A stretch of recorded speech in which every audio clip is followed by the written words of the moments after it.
close-in bodyguard daw po kasi siya. Kumusta ang pagbabodyguard? Ano po yung kargada nyo? Kargada, sir. Siyempre, pag bodyguard ka, may karga ka. Sabihin, boga.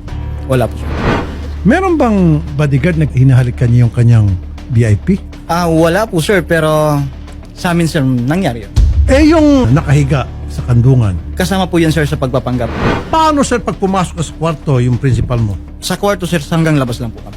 Paano kung tinawag ka? Alika rito, natakot ako. Eh, tinawag ka ng principal mo. Paano gagawin mo?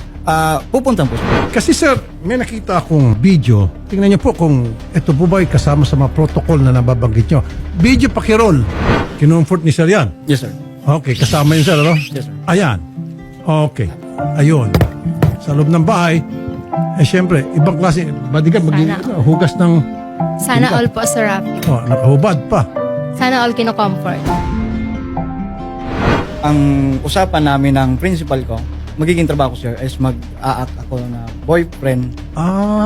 Sir Rafi, kalokohan po. Kasi may darating na ibang lalaki pa si Selosen. Mayroong mga ganun, sir, and then, sir, may threat din sa buhay ng principal ko. Ganon. Kaya yun, sir, ang naging trabaho ko. Para hindi rin mapansin ng tao na nagtitreat sa kanya na may bodyguard siya. Paano po halimbawa kung si VIP ay napagod? I-offer siya ng makapagpahinga. Paano siya magpapahinga? I-convert na lang, sir. Walang bodyguard na gano'n na magiging sistema ng usapan. Lalo't may asawa yung babae. Hindi po ako, sir, maniniwala. Nobody is believing him. Opo. Maging yung pusa kanina gumagala-gala dito ay maniwala. Sabi ko nga, sir, kung yung dahilan lang niya is hindi na niya po ako mahal, matatanggap ko yun, sir. Mananahimik kaming mag-ina. Hindi na kita mahal. Yun totoo. Kami pong bahala, walang gastos ni 5. Thanks, Lahat po, sir. pamasahe, filing fee, back and forth, lahat.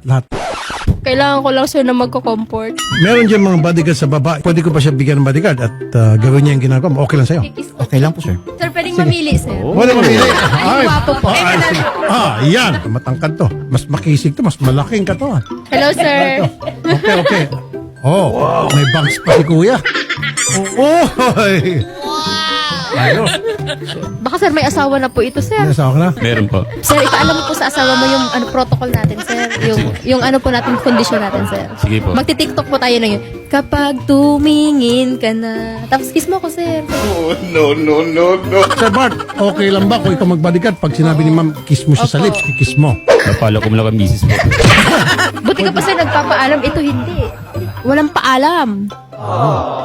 Gusto mo ako na magsweldo sa'yo para bodyguard mo si ma'am? O nga naman, sir. Kaya naman. Iuwi kita, sir, ng Bicol. Oo, ayun sa Bicol. Pahiram ko pa kayo ng sasakyan. Sir, pwede sa condo. Sa tabi po ng condo nila. Ronnie, halika dito.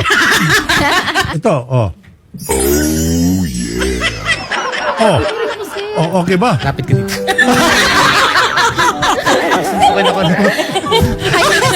Kaya alam yan.